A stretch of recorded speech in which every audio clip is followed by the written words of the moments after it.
우리 나이가 들수록 뼈가 약해지거나 허리가 굽는 걸 당연하게 생각하는 분들 계시죠. 그중에서도 특히나 여성들에게 잘 생기는 골다공증의 경우 그냥 뼈가 좀 약해지는 증세다. 이 정도로 생각하기가 쉬운데요. 하지만 골다공증은 초기 증상이 거의 없는 데다 만약 골다공증이 심해져서 고관절 등의 골절이 되면 일반인들보다도 사망률이 서너 배나 높아지는 등 매우 치명적인 질환이라고 합니다. 자, 오늘은 한림대학교 강남성심병원 정형외과 전문의 이상현 교수를 모시고요. 소리 없는 뼈도둑이라고 불리는 골다공증의 원인 그리고 치료 방법에 대해서 자세히 알아보도록 하겠습니다. 오랜만에 스튜디오에 또 모시게 됐습니다. 교수님 어서 오세요. 안녕하십니까. 한림대 강남성심병원 이상현입니다. 네, 반갑습니다. 골다공증에 대한 이야기를 오늘 나눠볼 텐데 흔히 골다공증을 소리 없는 뼈도둑이다 이렇게 부른다라고 제가 설명을 드렸어요. 왜 이렇게 부르나요? 소리 없는 뼈도둑이다. 아마 이제 골다공증이 고혈압이나 고지혈증처럼 증상은 없지만은 소리 없이 몸을 망가뜨리고 있어서 아마 그렇게 부르고 있는 것 같습니다. 뼈도둑 이건 왜 그렇게 부르죠? 골다공증이라는 말에서도 알 수 있듯이 골다공증, 뼈에 구멍이 많다라고 이렇게 생각이 되는데요. 정상적인 뼈보다 이제 뼈에 구멍이 송송 나면서 뼈가 좀 얇아지고 뼈가 약해지면서 부러지기 쉬워지게 되는 그런 질환을 골다공증이라고 부르고 있습니다. 제가 정말 잘 아는 게 없어서 그러면 지금 방금 설명을 주실 때 정상적인 뼈보다 구멍이 많고라고 하셨거든요. 그럼 원래 뼈에도 구멍이 있습니까? 네, 원래 뼈에도 사실은 구멍이 있죠. 뼈가 이제 구조적으로 얘기를 하자면은 네. 껍데기가 딱딱한 피질골이 있고 안쪽에 구멍이 송송 있으면서 흔히들 골수라고 얘기하는 해면골이 있는데 요 전반적인 뼈를 구성하는 무기질의 양, 그러니까 조금 빽빽하게 이렇게 들어차 있어야 되는데 네. 골다공증이 오면 그것들이 빠지면서 피질골은 얇아지고 안에 해면골은 구멍이 조금 있었는데 네. 더 크게 뚫리면서 전반적인 뼈의 양이 줄어드는 병이 오게 됩니다. 그럼 구멍이 많아지는 거예요? 구멍이 커지는 거예요? 구멍도 많아지고 더 커지게 되겠죠. 그러면 구멍이 더 커진다라고 하면 아무래도 그 단단한 부분이 줄어들게 되고 작은 충격에도 쉽게 부러질 수 있을 것 같다라는 생각이 들어요. 그런 부분이 위험하다라고 보면 되겠네요. 네, 맞습니다. 그 연세가 많아지시는 분들이 이제 고령에서 이제 골다공증이 발생하게 되고 그럴 때 골절이 발생하면 여러모로 치명적일 수가 있기 때문에 골다공증 관리를 잘 해야 되겠습니다. 그러면 골다공증이라는 거, 그러니까 우리 뼈속에 있는 구멍들이 왜 많아지고 왜 커지는가, 이 부분을 좀 먼저 짚어볼까요? 골다공증의 원인은 뭡니까? 우선 골다공증이 왜 생기느냐 그걸 봐야 되겠는데 이게 뼈가 사실은 딱딱하게 가만히 있는 것 같지만 많은 대사가 일어나고 있어요. 그래서 뼈가 어떤 부분에서는 오래된 부분이 없어지는 골 흡수가 생기고 네. 어떤 부분에서는 그 없어진 부분을 채우려는 골 생성이 생깁니다. 그런데 어느 순간 이제 연세가 들어가시거나 아니면 다른 어떤 질환에 의해서 골 흡수가 골 생성보다 골 형성보다 많아지게 되면은 그게 이제 골다공증을 일으키게 되겠죠. 그래서 그런가 이제 연세에 들어가시면서 골다공증은 원래 있는 현상이야. 나이 많아지면 어쩔 수 없어. 이렇게 그냥 인지하고도 넘어가시는 분들이 많거든요. 어쩔 수 없는 건가요? 골다공증? 아닙니다. 이제 많은 약제들이 개발이 되었고 또 검사를 간편하게 할 수 있는 방법도 많아지면서 예방을 할 수가 있게 됐죠. 네, 적극적으로 치료를 하는 편입니다. 그렇군요. 자, 그럼 어떻게 예방하면 되는가 요거 잠시 후에 우리 살펴보기로 하고 이 질문 먼저 드려야 될 것 같아요. 강혜정 님께서 이런 질문 주셨습니다. 친정 엄마께서 골다공증이십니다. 저도 유전될 가능성이 있을까요? 50세인데요. 지금부터 어떻게 관리를 해야 될까요? 라는 질문을 주셨는데 원인 중에 하나에 유전도 있습니까? 네, 죄송합니다. 유전적 요인이 있죠. 유전적 요인이 있고 그 유전적 요인 더해서 네. 이제 혹시 어머니께서 다른 질환들 뭐 당뇨나 내분비 질환 아니면 소화기계 질환 그런 다른 질환들이 가지고 계셨으면은 그것도 역시 유전이 돼서 앓고 계실 수가 있고요. 그런 질환이 원인이 돼서 네. 2차적으로 또 골다공증이 일어날 수가 있어요. 연세가 50세시면은 이제 폐경이 조금 가까워졌거나 지났거나 그러실 수가 있기 때문에 한번 골다공증 관련해서 골밀도 검사를 받아보시는 게 좋겠습니다. 폐경 이후에 여성들에게 특히나 골다공증이 많다. 이거는 사실인 건가요? 네, 맞습니다. 그게 자 이제 폐경이 일어나면 주요 여성 호르몬인 에스트로겐이라는 호르몬이 이제 감소를 하게 되는데요. 이 에스트로겐이 여성 호르몬으로서의 역할만 하는 게 아니라 골밀도에 중요하게 영향을 미치는 칼슘의 흡수와 그 골 형성에 이렇게 영향을 미치고 있거든요. 이 에스트로겐이 폐경 이후에 줄어들면서 폐경 후 여성한테는 일반적으로 이제 1년에 골밀도가 1% 정도 노화로 감소한다면 폐경 직후의 여성은 약 3에서 5% 정도 급격하게 골밀도가 감소한다고 되어 있어서 폐경을 앞두고 있거나 폐경 후 여성분들은 주기적으로 골밀도를 검사해 보는 게 좋겠습니다. 그러면 에스트로겐이라는 이 호르몬이 골밀도와 연관이 깊고 그래서 폐경 이후에 여성에게 이 골다공증이라는 질환이 많이 노출이 될 위험성이 크다면 그러면 남성에게는 어릴 때부터 좀 노출 위험이 큰 거 아닙니까? 사실은 어릴 때부터라고 하면은 그때는 이제 뼈가 아무래도 형성이 되는 시기이기 때문에 네.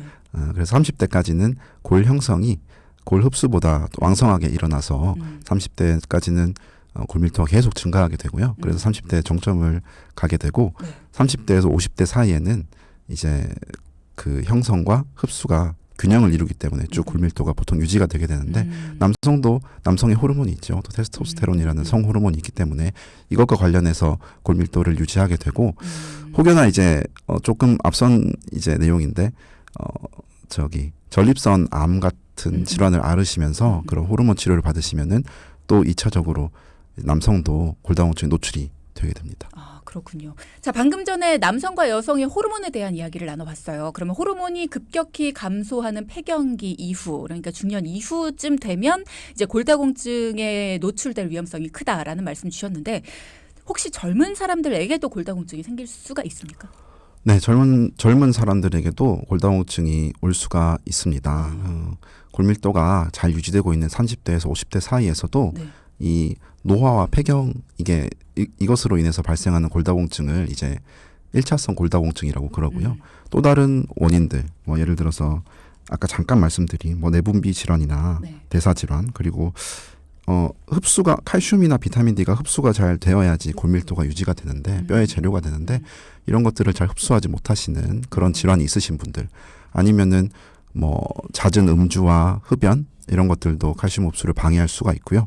또 요즘 다이어트가 굉장히 유행인데 저체중도 이제 골밀도 저하의 그런 원인이 될 수가 있고 그래서 이런 다양한 원인에 의해서 노화나 이런 폐경이 아닌 원인에 의해서 발생하는 골다공증을 2차성 골다공증이라고 하고 실제로도 앓고 계신 분들이 있습니다. 그러면 골밀도 이런 것들을 체크해 보는 게 저는 지금까지 제가 한 번도 안 해본 것 같거든요. 그런 건 어떻게 해봐요? 골밀도 검사는 사실 병원에 찾으셔서 하겠다고 하면은 검사를 받으실 수가 있는 검사인데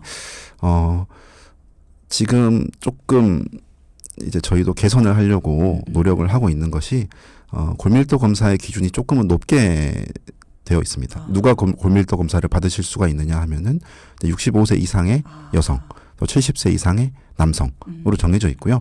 그 외에 이제 성인에서 이제 골밀도 검사를 받고 싶다고 하면은 다른 어떤 위험 요인이 있어야지 이제 골밀도 검사를 시행을 받을 수가 있는데 이것은 급여 기준 그러니까 건강보험 혜택을 받으면서 이제 받는 검사의 기준이고 그냥 검사를 하고 싶다 그러면 그냥 전에 본인 부담으로 해서 검사를 시행할 수가 있고 요즘은 실제로 젊은 분들이 이제 2차성 골다공증으로 저에게 오시는 분들 보면은 그냥 직장이나 이제 건강보험으로 이제 국가 건강검진을 할 때 선택 사항으로 이제 해당 사항이 없지만 골밀도 검사를 해서 실제로 골밀도가 낮게 나와서 오시는 분도 있거든요. 그래서 본인이 위험 인자가 있다거나 아니면 50세 이상이시다 그러면은 골밀도 검사는 한번 좀 해보는 것이 좋지 않을까 생각이 듭니다. 그러면 이게 골 감소, 그러니까 예를 들어 내가 뼈가 좀 약해지는 것 같다. 내 뼈에 구멍이 생기는 것 같다는 내가 증상을 느낄 수는 없으니까요. 내 뼈가 좀 약해지는 것 같은데 라는 증상을 내가 좀 느껴야 될 텐데 이 골다공증은 초기에는 느낄 수 없다고 하셨으니까요. 어떤 증상이 느껴져야지 이 골밀도 검사라는 걸 받아봐야 될까요? 그게 굉장히 어려운 것 같습니다. 그죠? 예, 그게 골다공증은 증상도 없고 말씀하셨던 골다공증 전 단계라고 하는 이제 골 감소증도 증상이 없기 때문에 부러져야 이제 알 수 있는 아주 어려운 질환이기 때문에 네. 이것은 아까 말씀드린 그러한 위험 인자 그리고 내가 성인이고 뭐 식습관이 조금 불량하고 흡연하시고 음주하시고 또는 뭐 불규칙적인 생활, 운동 부족 이런 것들이 있다고 하면은 대부분의 성인 그렇죠 요즘은 네. 그렇죠.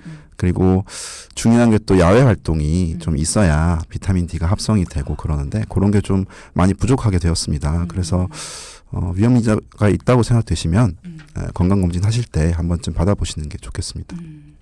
골다공증까지는 아니어도 건강검진을 받았는데 골 감소증 결과가 나왔다. 이것도 치료가 필요해요? 네, 골 감소증은 사실은 적극적인 치료는 하지 않고 주기적으로 골 감소증에 해당했다면 2년 뒤에 골밀도 검사를 한 번 더 해보는 이런 뭐 감시 정도의 치료가 있겠는데요. 그래도 내가 정상 성인에 비해서 골밀도가 감소한 골 감소증이라면은 식습관 개선이나 생활 습관 개선과 같은 그런 내가 왜 골밀도가 떨어졌는지 그 원인을 찾아서 개선하는 노력이 필요할 것 같고 골 감소증이라고 해서 골다공증이 아니고 뭐 전혀 질병이 아니고 이런 게 아니고 그 골밀도 검사를 해서 점수가 T 점수라는 게 있습니다. 거기에서 마이너스 2.5점이 나오면은 그 이하가 나오면은 골다공증이 되는 거고 마이너스 2.4점부터 마이너스 1.0까지는 골 감소증이 되는 건데 그 마이너스 2.4와 마이너스 2.5 사이에 그 한 끗 차이로 골 감소증과 골다공증이 나뉘게 되는데 이것이 숫자라고 하면 큰 의미는 없는 것 같고 이제 골다공증이 결국에는 뼈가 약해서 골절이 발생하게 되는 질환이기 때문에 그 골절이 발생할 것 같은 그런 넘어져서 골절이 발생할 것 같은 위험 요소가 있는 분들은 골 감소증이라고 해도 골다공증과 똑같이 치료를 잘 해보려고 이제 적극적으로 치료를 하려고 하는 추세입니다.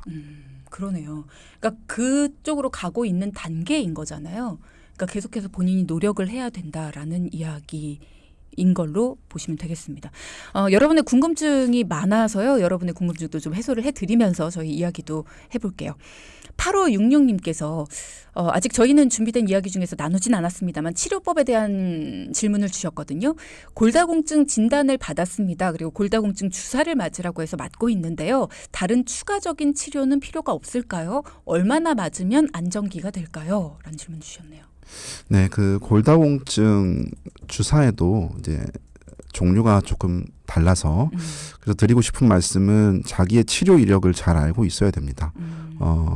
요즘에는 매일 먹는 약이나 뭐 주에 한 번 먹는 약보다는 주사를 맞는 것이 좀 보편화되어서 이제 약을 굳이 매일 안 먹어도 되니까 좀 편하고요.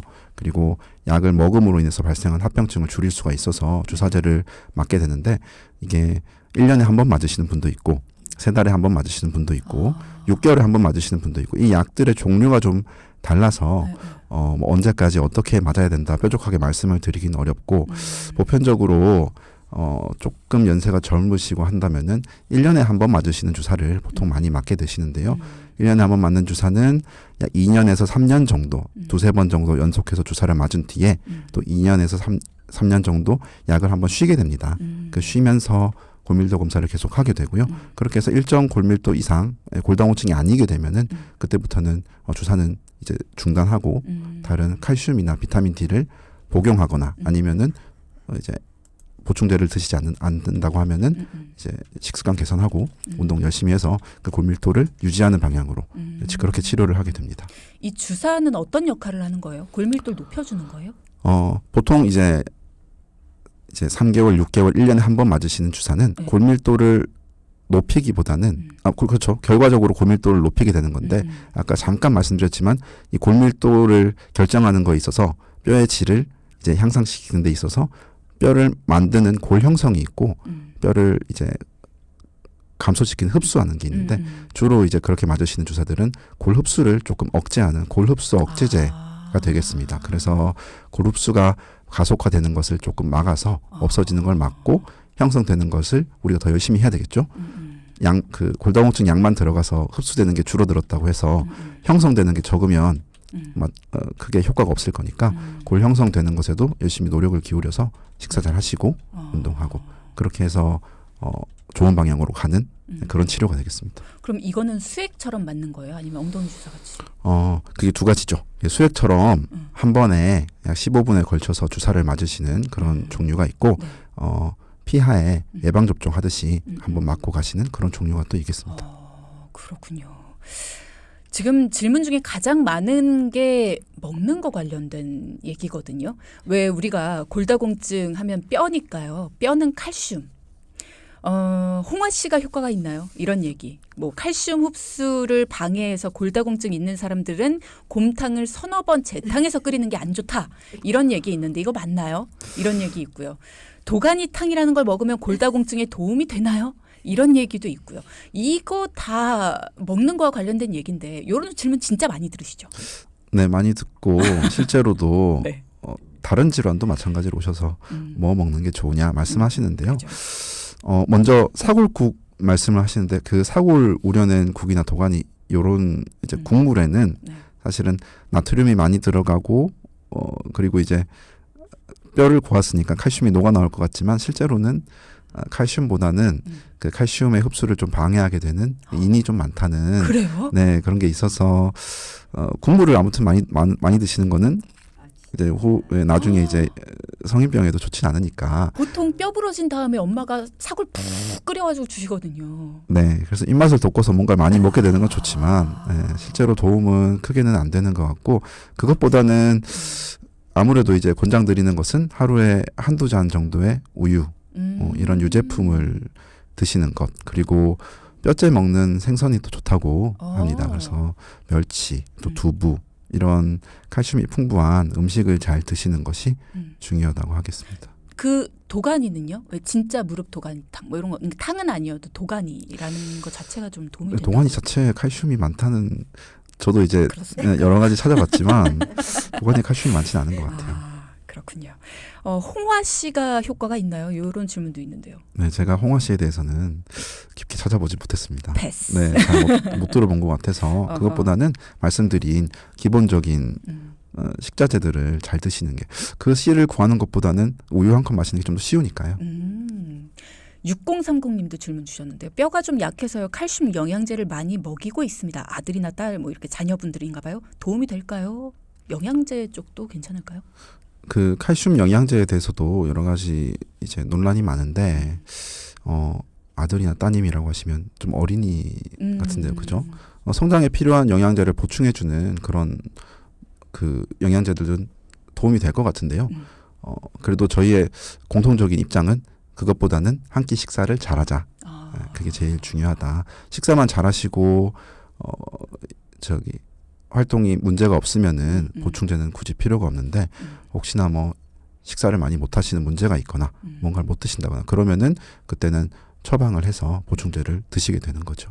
뭔가 저희는 영양제 그 캡슐 하나리 이렇게 교수님들의 뭔가 의사 선생님들의 결정체 같은 느낌이거든요. 그래서 이렇게 압축시켜서 그거 하나만 딱 먹으면 될 것 같은 과학의 결정체란 느낌이었는데 교수님들 이야기를 다 들어보면 그런 거 다 필요 없고 제철 음식 뭐 다 그렇게들 말씀을 하세요. 그래서 이게 우리의 생각이 틀렸구나 잘못됐구나 이런 생각이 많이 듭니다. 또 질문 6619님도 무릎 관절염도 골다공증에 영향이 있나요? 라는 질문을 주셨어요. 이게 연관성이 있습니까? 아니요. 크게 연관은 없습니다. 골다공증과 골관절염은 큰 영향은 없는데 골다공증이 있는 것이 이제 추후에 그 골관절염의 치료에는 영향을 미칠 수가 있을 것 같아요. 골다공증이 있어서 관절염이 생기진 않지만 네. 추후에 혹시나 이제 관절염이 진행을 해서 다른 뭐 수술적인 치료를 받게 되시면은 그때 골다공증이 있다면 치료의 예후가 안 좋아질 수 있기 때문에 골다공증을 예방하시고 치료 받으시는 게 좋을 것 같습니다. 뭔가 다른 이제 질환이 있으신 분들이 나중에 이게 골다공증으로 발전을 할까 이런 궁금증이 있으신 것 같아요. 골육종은 왜 생기나요? 허벅지를 15년 전에 골육종 수술을 하고 피부가 너무 가렵고 조금만 움직여도 두드러기처럼 납니다. 후유증이 오래 가는데 이 부분도 좀 질문 드려도 될까요? 라는 질문을 주셨네요. 사실 골육종과 골다공증은 완전 다른 이제 이야기고 다른 질환이 되는데요. 골육종은 이제 근골격계에 발생하는 악성 질환 중에 하나가 되고 주로 젊은 연령층에서 발생을 하고 골육종을 수술 받으시고 지금 이렇게 잘 생활하시는 거는 정말 다행스러운 것이고요. 사실은 골육종 자체가 발생한 뒤에는 이제 생존율이 많이 떨어지게 되기 때문에 굉장히 공격적인 종양이기도 하고요. 그것을 수술하셨다고 하고 지금 피부가 그렇다고 말씀하시는 거는 굉장히 큰 수술을 받으셨을 것 같아요.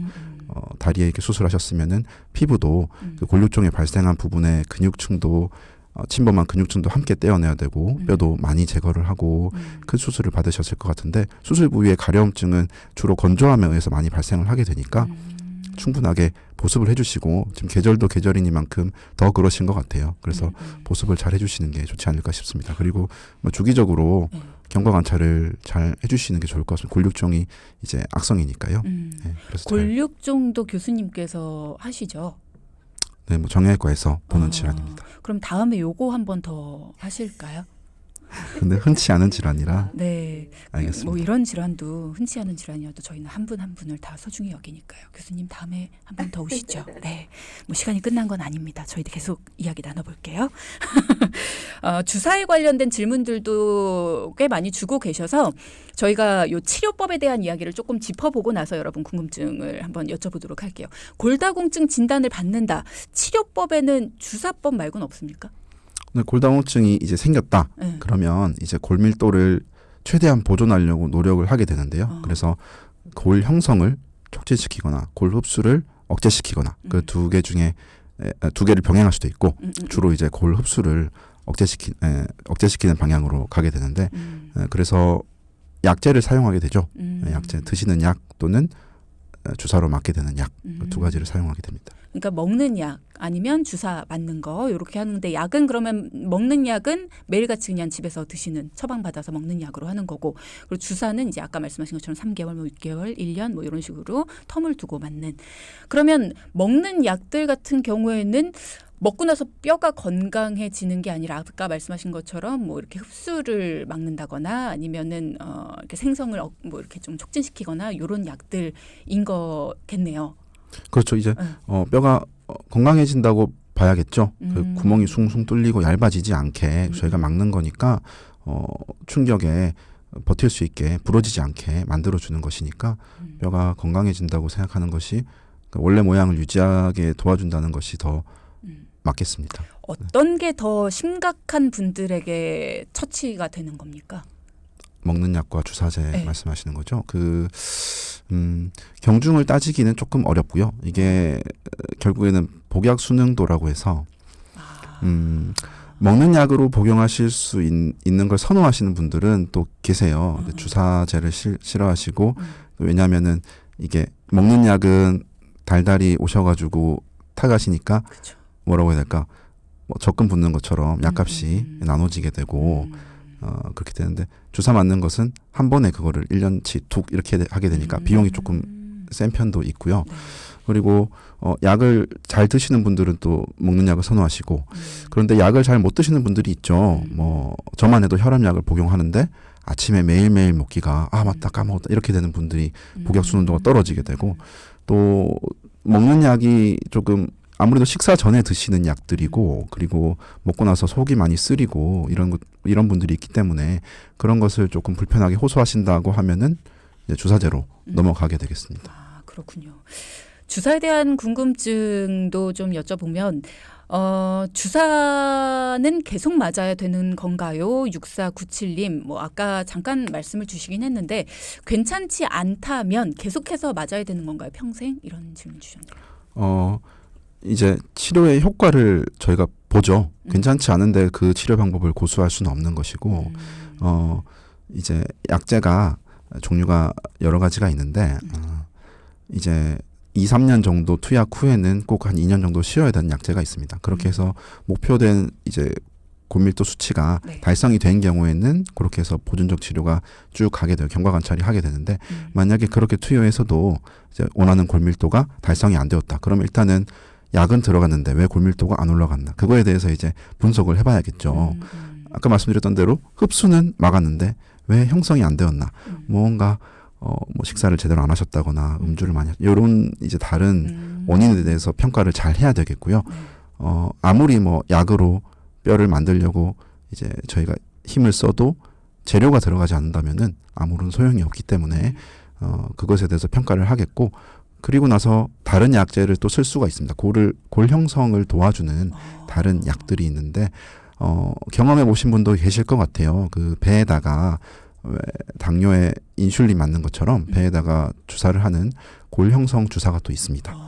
매일매일 맞는 불편함이 있기는 하고 자기가 주사를 해야 되는 또 불편감이 있는데 그런 주사를 또 사용해 볼 수가 있고 다음 단계로 넘어갈 수 있는 그런 약들이 있기 때문에 골밀도가 낮은 상태로 유지가 되면은 항상 그 골절에 노출이 되어 있는, 골절 위험에 노출이 되어 있는 상태니까 이것을 개선시키려고 저희는 항상 노력을 하고 있습니다.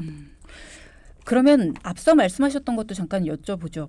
예방이 충분히 가능합니다. 이런 말씀해 주셨잖아요. 예방은 어떻게 할 수 있을까요? 골다공증. 골다공증의 예방과 골절의 예방 이렇게 두 가지로 나눌 수가 있겠는데 골절의 예방은 골다공증을 적극적으로 치료를 하는 것이 되겠고 사실은 골다공증의 예방이라고 하면 아까 처음으로 들어가면 제일 중요한 것은 이제 우리가 모두 골밀도에 관심을 가지고 작년에도 저희 캠페인 비슷하게 이야기를 했던 것이 있었는데 자기의 T 점수를 잘 알자.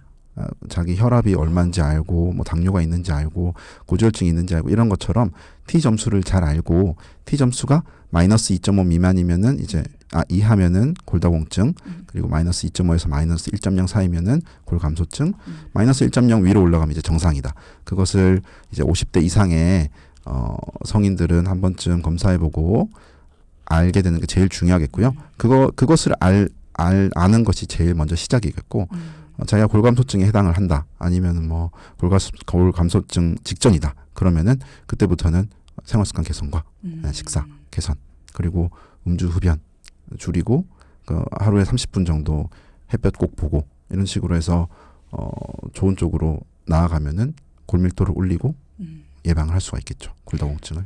T 점수라는 것이 골밀도 수치인 거죠. T 점수를 정확하게 아는 거, 이게 바로 예방법이다라는 말씀을 해주셨습니다. 7930님께서 골다공증 수액이라는 게 병원에 있던데 이거 아무나 맞을 수 있나요? 라는 말씀을 주셨습니다. 네, 요즘 병원에서 수액 치료가 많고 그것으로 도움을 많이 받으시는 분들이 있는데요. 골다공증 수액이라고 하면은 제가 아까 말씀드렸던 그 골다공증 치료약은 아닌 것 같고 뭔가 다른 비타민 D나 칼슘이 섞여 있는 그런 무기질 제제 수액 성분일 것 같습니다. 식사가 불규칙적이고 잘 못 드시고 도저히 이제 먹는 걸로는 바빠서 안 되겠다 하시는 분들은 도움을 받으실 수는 있겠지만은 역시나 식사가 제일 중요하겠죠. 저희 엄마가 굉장히 좋아하실 것 같습니다, 교수님. 식사 잘해라. 건강하게 규칙적으로 맛있는 거 그런 것만 뭐 몸에 안 좋은 거 이런 거 먹지 말고 몸에 좋은 식사해라. 엄마들이 굉장히 선호하실 만한 우리 교수님. 6618님도 질문 주셨는데요. 뼈가 형성되는 시기에 음식 섭취나 영양분 공급이 제대로 되지 않았다. 그럼 뼈 자체가 약할 수도 있나요? 요걸 나중에 보강할 수도 있는지요? 아까 뼈에 좋은 주사가 있다고 해서 그런 걸 아이들이 맞을 수도 있는지 궁금합니다. 이제 아이들의 이야기를 하자면은 아이들이 이제 뼈 형성되고 자랄 때 그때 칼슘과 비타민 D가 부족하면은 이제 발생하는 질환이 이제 구루병이라는 게 있죠. 그 뼈가 약해지고 올곧게 자라야 되는데 휘어 있고 그런 병이 생길 수 있기 때문에 역시나 그 칼슘과 비타민 D가 함유된 음식을 잘 드시는 게 좋을 것 같고요.